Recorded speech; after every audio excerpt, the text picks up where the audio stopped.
Salut Césime. On continue. On attaque le scrap avec maintenant la base du scrap, c'est les papiers. Alors on va tout de suite éliminer le plus simple, c'est la cartonnette. Je vous en parlais dans le matériel puisque j'ai un massicot spécifique pour la découper. La mienne, elle fait 2 mm d'épaisseur. Vous pouvez en trouver. Alors d'abord, à quoi elle sert? On va partir du départ. Ça sert à faire la reliure de votre album, le tour, d'accord? La couverture de votre album. Moi, je n'utilise que de la 2 mm parce qu'avec l'expérience, mes albums sont bien plus solides avec un tour de 2 mm que du 1 mm ou du 1,5 mm. Certaines youtubeuses utilisent aussi des cartons de récup, notamment sur les paquets de cornflakes, par exemple. Pour moi, c'est trop fin. L'album ne tient pas suffisamment. Donc, je préconise du 2 mm. Je trouve que vraiment, un album a beaucoup plus de tenue et tient debout. Moi, je vous conseille le 2 mm. Après, vous pouvez démarrer avec des cartonnettes de cornflakes, pourquoi pas. Mais, tant qu'à faire, à commencer et à faire quelque chose de joli, prenez de la cartonnette. Vous la trouvez sur les sites de scrap. Moi, je la prends perso chez Amazon. Elle est vendue par 20, je crois. Alors, en revanche, je ne prends que du A4. Le A3, c'est beaucoup plus lourd. Ça vaut beaucoup plus cher. Ce qui m'oblige à avoir des albums qui ne peuvent pas avoir deux côtés supérieurs à 21 cm, puisque ma cartonnette fait 21 sur 29,7. Mon album maximum sur un des côtés, que ce soit sur la longueur ou sur la hauteur, fera 21 cm maxi. Je ne peux pas avoir un album de 23 sur 23. Pourquoi? Parce que je n'ai pas de cartonnette de 23. J'ai bien 23 d'un côté, mais je ne les aurai pas de l'autre.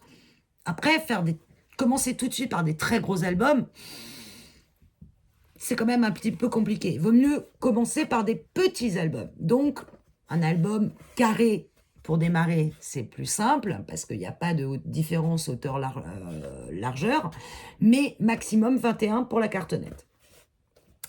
Après, on va avoir besoin de papier pour recouvrir notre cartonnette, notre reliure d'album.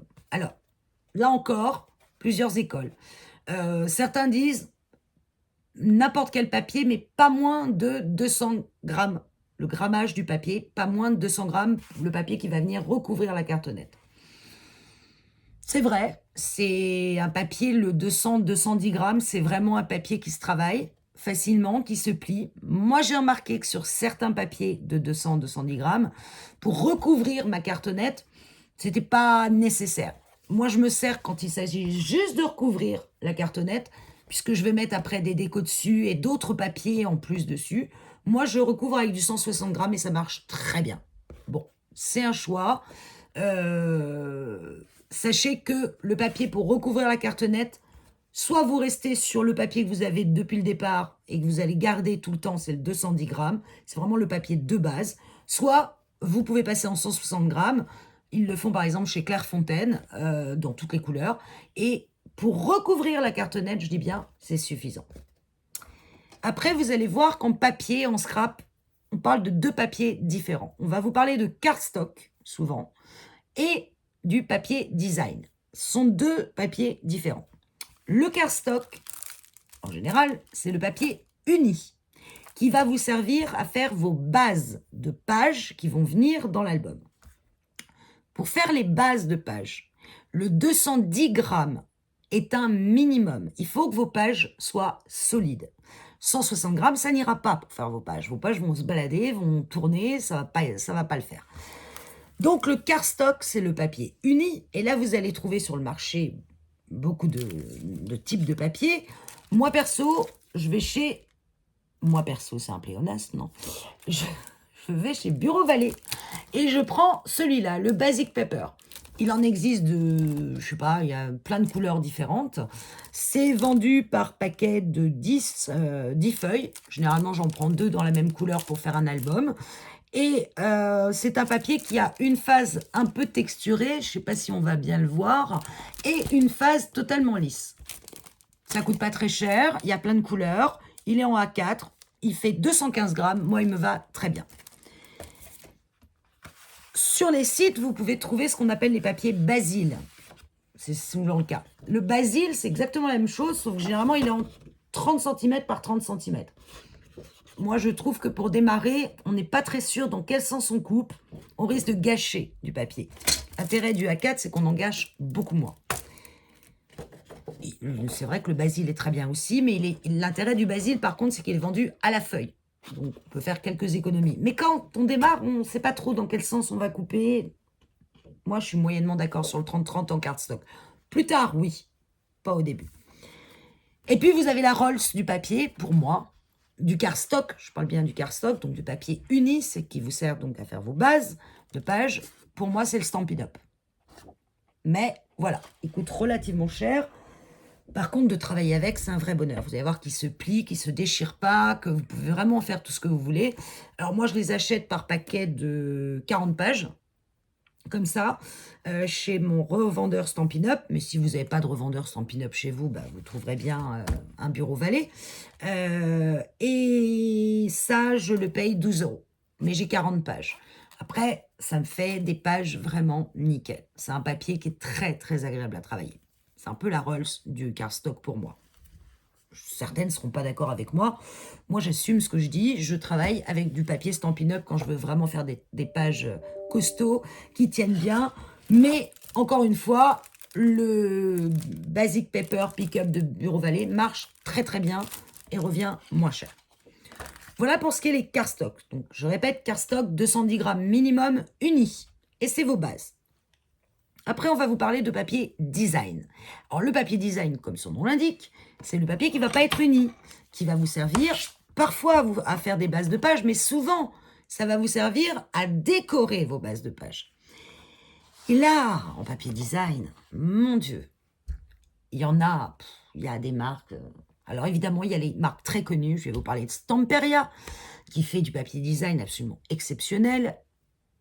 Que dire de Florilège Design? Moi, j'ai fini, au bout de 2 ans, par faire un peu le tour des marques de papier et papier design. J'en ai mis 4, vraiment, avec lesquels je travaille. J'adore leur collection. Je vais même peut-être dire 5, pour lesquels je suis des collections. C'est comme la mode. Vous avez une collection qui sort à peu près par saison pour ceux qui font ces papiers design. Quand on démarre, ça coûte cher le papier design. Franchement, les blocs action 30 par 30 sont parfaits. Ils sont d'un grammage de 230, je crois, si je ne m'abuse, ou 250. Non, 230 grammes. À l'intérieur d'un bloc, vous allez trouver non seulement du papier design. Alors moi, j'aime bien ce qui est vintage, hein, mais bon, vous en avez d'autres qui sont très sympas, très colorés. Vous allez trouver des papiers qui vont vous permettre de décorer vos pages, mais vous allez aussi trouver, hop, des petits motifs que vous allez vous amuser à découper avec vos super ciseaux à détourer, qui vous permettront de mettre des motifs sur vos papiers design ou sur vos pages ou sur vos photos. On verra après, ça s'appelle les embellissements. Vous allez trouver des cartes, vous allez trouver parfois des enveloppes. Bref, ça vaut, je crois, 3 € le bloc. Il y en a plein. Et démarrez avec un bloc action avant de vous lancer avec un papier design d'un créateur qui coûte beaucoup plus cher. Je vous en ai sorti quelques-uns quand même parmi les papiers design que j'aime particulièrement. Alors, dans les marques papier design que je préconise pour la qualité du papier et la facilité avec laquelle on va travailler, moi, un de mes préférés, c'est Craft O'Clock, la marque Craft O'Clock. Pourquoi? Parce que je trouve d'abord que le papier est très agréable. C'est un papier qui fait 250 grammes, donc qui est assez lourd. Et l'intérêt de la marque Craft O'Clock, c'est qu'elle décline en général toutes ses collections. Alors ici, c'est Winter Morning, et encore, je pense que c'est celle de l'année dernière, en plusieurs tailles. Vous l'avez en 30-30. Bon, il y a le problème du 30-30, encore une fois, c'est quand vous faites des petits albums, vous allez vous retrouver souvent avec des grands motifs qui sera compliqué à mettre sur des petites pages. Mais il le décline aussi en 20-20 ou en 20 cm par 20 cm, parfois même en 15 par 15, parfois même en A4. Et ça, c'est très pratique quand vous travaillez avec une page 20-20 par rapport à une page 30-30. Quand vous faites un petit album, vous gâchez beaucoup moins de papier. Et généralement, vous avez vos motifs qui sont beaucoup plus équilibrés sur votre page. Après, si vous voulez mettre un gros motif en centre de page, rien ne vous empêche d'avoir une collection 30-30 pour le faire. Mais travaillez principalement avec plutôt de la collection 20-20. Florilège Design, pour ne pas les citer, qui font des collections magnifiques, ils ont un autre avantage. Alors, c'est pareil. Alors, oui, je ne vous ai pas dit le prix. Pardon. Pour un bloc design, alors, le Craft Clock n'est pas très très cher en général. Le bloc 30-30, il fait entre 6 et 7 euros. Et le bloc 20-20, il y a beaucoup plus de pages dedans. Il fait à peu près dans les 8 euros, 8-9 euros. Donc, voilà. Pour une collection. Hein. Chez Florilège Design, la collection 30-30 est beaucoup plus chère. Elle fait entre 9 et 10 euros. Et moi, je donne un reproche majeur à Florilège Design, c'est que la collection contient 8 papiers, recto verso. Et généralement, vous avez besoin et du recto et du verso. Parce que sur le recto, vous allez trouver une page avec une image et quelque chose de sympa à mettre en fond de page. Et au verso, vous allez trouver les trucs à découper pour faire joli dessus. Donc, de toute façon, vous aurez besoin de 2 collections 30-30 pour faire un album. Donc, réfléchissez. Ça, c'est un inconvénient pour moi de Florilège. Par contre, ils ont un avantage, c'est qu'ils proposent les cardstock, donc les papiers unis, qui vont parfaitement avec la collection. Et alors, je sais qu'il y a d'autres collections maintenant qui s'y mettent à faire le papier uni avec la collection. Je le connais que chez Florilège Design, mais il doit exister chez d'autres designers.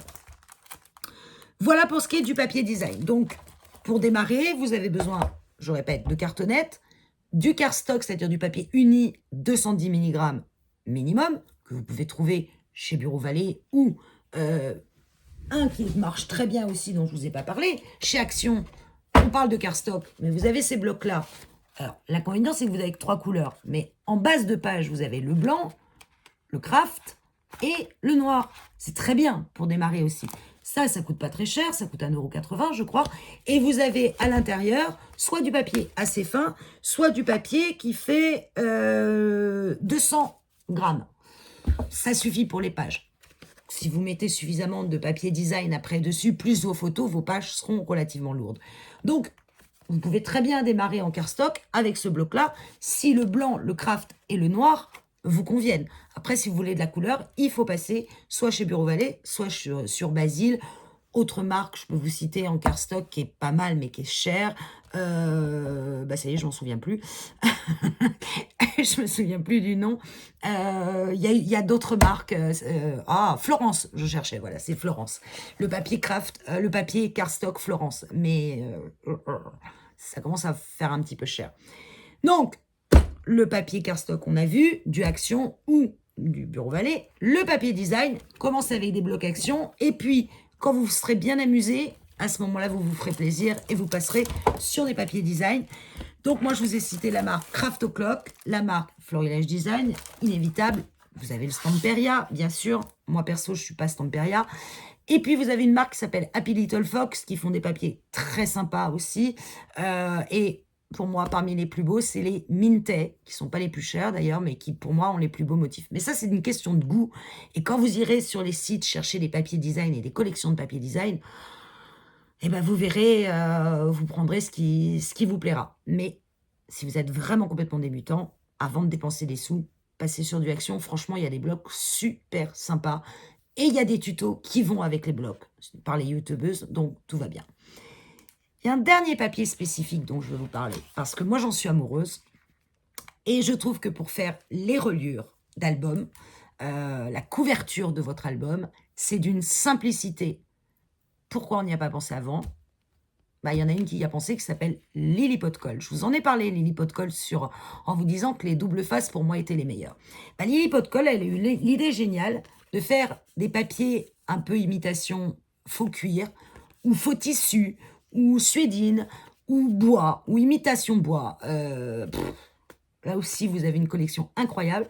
Et ce sont des papiers... Enfin, c'est pas du papier, c'est un peu plus rigide que ça. Parce que là, vous voyez, c'est du simili faux cuir. Autocollant. Hyper pratique, parce que, hop, je peux vous dire que pour coller, ça colle. Et moi, je ne fais plus mes albums qu'avec, pour faire la tranche de l'album, donc le côté de l'album, je fais toutes mes tranches avec ce papier-là. enfin ce faux cuir-là, on appelle ça aussi du ski vertex, de chez Lily Pot de Colle. Et du coup, mes reliures sont faites en un temps record.